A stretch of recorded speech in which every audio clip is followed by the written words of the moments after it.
जय हिंद। आपका अपना YouTube channel Jitendra test series hot tips में आप सभी का स्वागत है। आज मैं शिक्षण अभिवृत्ति एवं शिक्षण अभिरुचि से महत्वपूर्ण सुपर 30 सवाल लेके आया हूं। इससे पहले कि आप मेरे चैनल को सब्सक्राइब नहीं किए हो तो सब्सक्राइब ज़रूर कर लें, जिससे कि जब भी मैं कोई नया वीडियो बनाऊँ उसका नोटिफिकेशन सर्वप्रथम आपको मिले और सभी वीडियो को आप आसानी से देख सके। चलिए देर न करते हुए वीडियो को प्रारंभ करते हैं। पहला सवाल है, आपकी नज़र में कौन सबसे अच्छा अध्यापक है? क, जो श्यामपट्ट का अच्छा प्रयोग करता हो। ख, जो सुस्पष्ट बोलता है। ग, जो विद्यार्थियों को कक्षा में शोर नहीं मचाने देता। घ, जो विषय वस्तु के मुश्किल पक्षों को भी आसान करके समझाता हो। सही जवाब ऑप्शन घ, जो विषय वस्तु के मुश्किल पक्षों को भी आसान करके समझाता हो। नेक्स्ट सवाल, दूसरा सवाल, शिक्षक छात्र के लिए क, पिता की स्थिति में होता है। ख, माता की स्थिति में होता है। ग, मित्र व हितैषी की स्थिति में होता है। घ, उपरोक्त सभी। सही जवाब ऑप्शन ग, मित्र व हितैषी की स्थिति में होता है। अगला सवाल, शिक्षक का वह गुण जो उसे अन्य व्यवसायियों से अलग करता है वह है उसकी क, कर्मठता। ख, अध्ययनशीलता। ग, भाषण देने में निपुणता। घ, उपरोक्त तीनों। सही जवाब ऑप्शन ख, अध्ययनशीलता।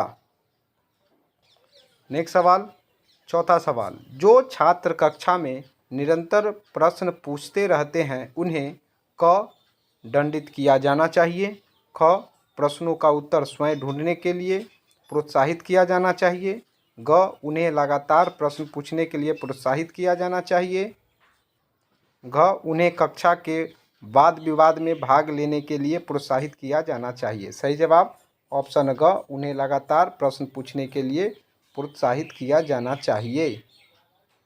नेक्स्ट सवाल, जब आप स्वयं निर्णय लेने में सक्षम नहीं हैं तो आप किसका परामर्श उपयुक्त समझते हैं? क, अपने सगे संबंधियों का। ख, अपने माता पिता का। ग, अपने मित्रों का। घ, उपयुक्त सभी। सही जवाब ऑप्शन डी, उपयुक्त सभी।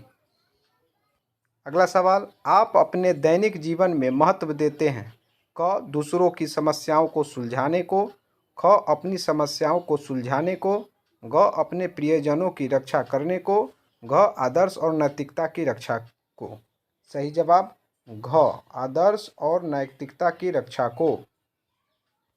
अगला सवाल, बच्चों के विकास के लिए उपयोगी मानते हैं? क, अच्छी पढ़ाई होनी चाहिए। ख, बच्चों के सभी क्रियाकलापों पर विशेष ध्यान देना तथा उनकी गड़बड़ियों को शीघ्र दूर करना चाहिए। ग, बच्चों को अच्छी बात बतानी चाहिए। घ, बाल मनोविज्ञान की शिक्षा देनी चाहिए। सही जवाब ख, बच्चों के सभी क्रियाकलापों पर विशेष ध्यान देना तथा उनकी गड़बड़ियों को शीघ्र दूर करना चाहिए। अगला सवाल, 8वां सवाल, आपकी राय में केवल शिक्षक ही समाज और देश में जागृति ला सकता है क्योंकि क, वह सदैव पठन पाठन करता है। ख, उसका नैतिक आदर्श ऊंचा होता है। ग, वह छात्रों और समाज को दिशा देता है। घ, वह नवीन खोज करता है। सही जवाब ऑप्शन ग, वह छात्रों और समाज को दिशा देता है।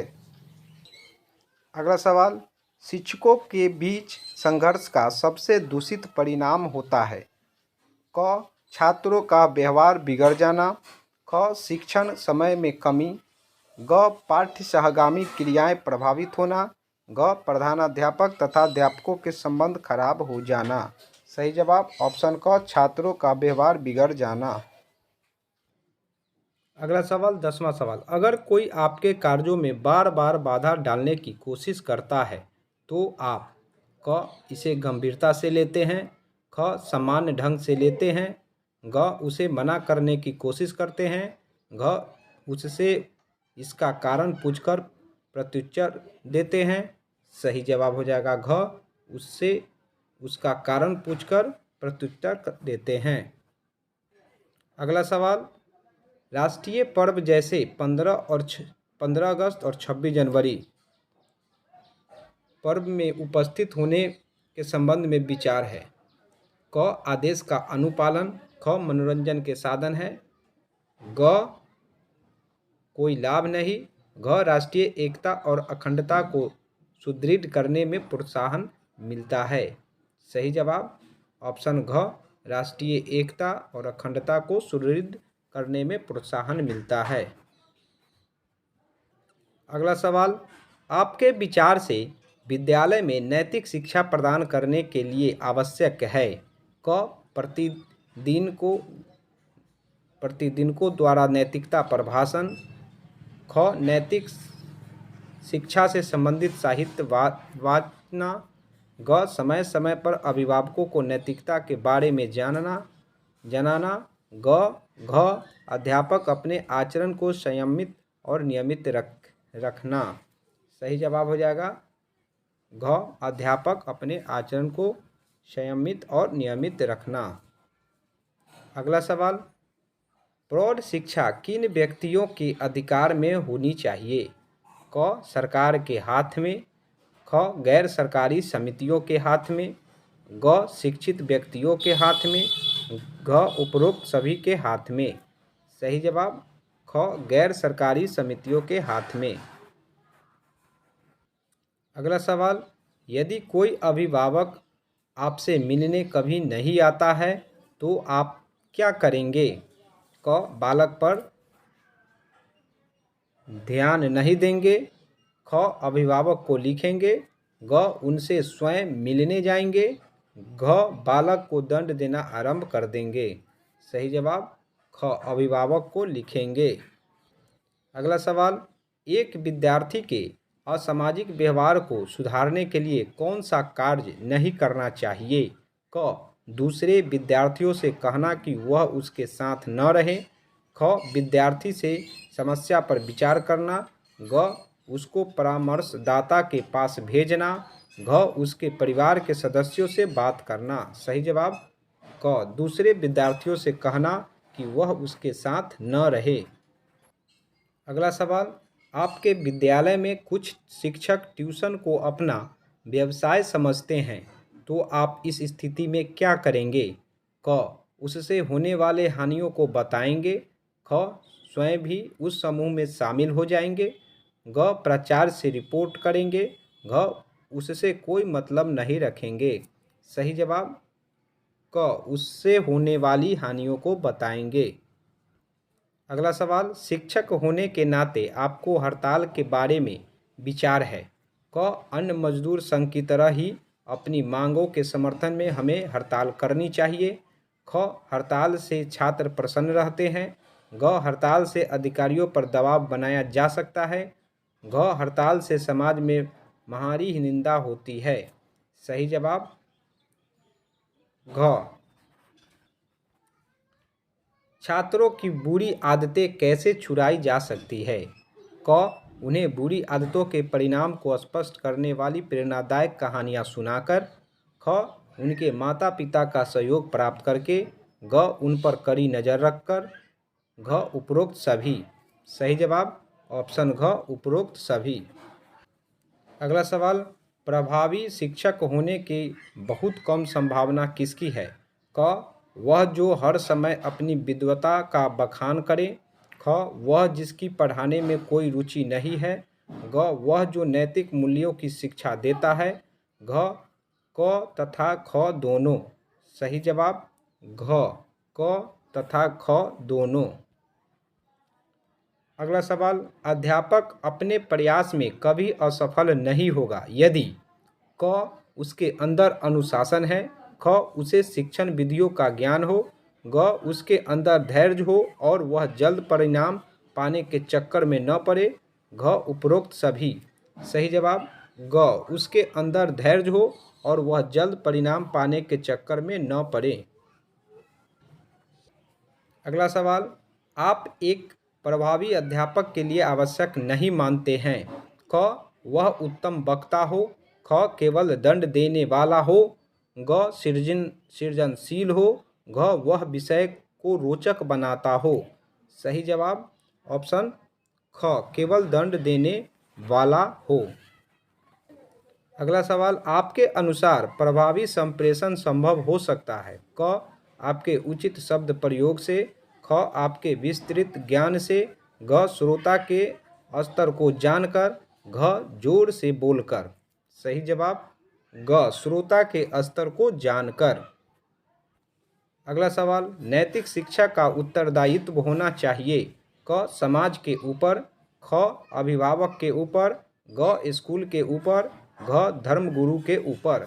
सही जवाब ऑप्शन ग स्कूल के ऊपर। अगला सवाल, शिक्षा के क्षेत्र में आरक्षण लागू होने से क सामाजिक एकरूपता आती है, ख शिक्षा में विसंगतियाँ आती है, ग सामाजिक रूप से पिछड़े व्यक्ति को सहायता मिलती है, घ इनमें से कोई नहीं। चलिए, सही जवाब ऑप्शन ग सामाजिक रूप से पिछड़े व्यक्ति को सहायता मिलती है। अगला सवाल, शिक्षण में हर व्यक्ति प्रवीण नहीं हो सकता है, आप मानते हैं कि? क शिक्षण एक कला है, ख शिक्षण एक जटिल प्रक्रिया है, घ शिक्षण अनुभव के द्वारा होता है, घ शिक्षण का क्षेत्र बहुत व्यापक है। सही जवाब ऑप्शन घ शिक्षण का क्षेत्र बहुत व्यापक है। अगला सवाल, शिशु शिक्षा के संबंध में आपकी राय है? क स्त्रियां ही शिशुओं की अच्छी शिक्षक हो सकती है, ख शिशु शिक्षा की जिम्मेदारी मां के ऊपर होनी चाहिए, घ शिशु शिक्षा छात्रावास में उत्तम होगी, घ शिशु शिक्षा के लिए मनोवैज्ञानिक पद्धति उपयुक्त है। सही जवाब ऑप्शन घ शिशु शिक्षा के लिए मनोवैज्ञानिक पद्धति उपयुक्त है। नेक्स्ट सवाल, आप देश की दिशा बदलने में किसकी भूमिका महत्वपूर्ण मानते हैं? क उच्च विद्यालयों के शिक्षकों की, ख शिक्षकों के रचनात्मक कार्यों की, घ शिक्षक तो केवल छात्रों की दिशा बदल सकता है, घ शिक्षक केवल पढ़ा सकता है। सही जवाब ख शिक्षकों की रचनात्मक कार्यों की। अगला सवाल, एक शिक्षक के रूप में आप किस भावना को बढ़ाने में मदद करेंगे? क भेदभाव की भावना को, ख जाति धर्म के नाम पर कोई भेदभाव नहीं हो, घ एक दूसरे की मदद करने की भावना हो, घ ईर्ष्या की भावना को। सही जवाब ख जाति धर्म के नाम पर कोई भेदभाव नहीं हो। अगला सवाल, शिक्षण कार्य में आदर्श और नैतिकता से आप क्या समझते हैं? क अच्छी शिक्षण व्यवस्था, ख शिक्षा को आदर्श और नैतिकता से जोड़ना, घ शिक्षक का शिक्षण कार्य में नैतिकता, घ शिक्षक और छात्रों में आदर्श और नैतिकता का बोधगम्य। सही जवाब ऑप्शन घ शिक्षक और छात्रों के आदर्श और नैतिकता का बोधगम्य। नेक्स्ट सवाल, 30वां सवाल एवं लास्ट सवाल, आप शिक्षण व्यवसाय क्यों अपनाना चाहते हैं? क आत्मसंतुष्टि के लिए, ख सामाजिक प्रतिष्ठा के लिए, ग छात्रों के साथ नए नए अनुभव प्राप्त करने के लिए, घ ज्ञान को बढ़ाने के लिए। सही जवाब ऑप्शन ग छात्रों के साथ नए नए अनुभव प्राप्त करने के लिए। दोस्तों, यदि वीडियो अच्छा लगे तो लाइक कीजिए, साथ ही दोस्तों में शेयर भी कीजिए, जिससे कि और दोस्त आपके लाभान्वित हो सके। साथ ही मेरे इस चैनल को सब्सक्राइब नहीं किए हो तो सब्सक्राइब जरूर कर ले, जिससे कि जब भी कोई नया वीडियो बने तो उसका नोटिफिकेशन आपको सर्वप्रथम मिले और आप आसानी से वीडियो देख सके। धन्यवाद।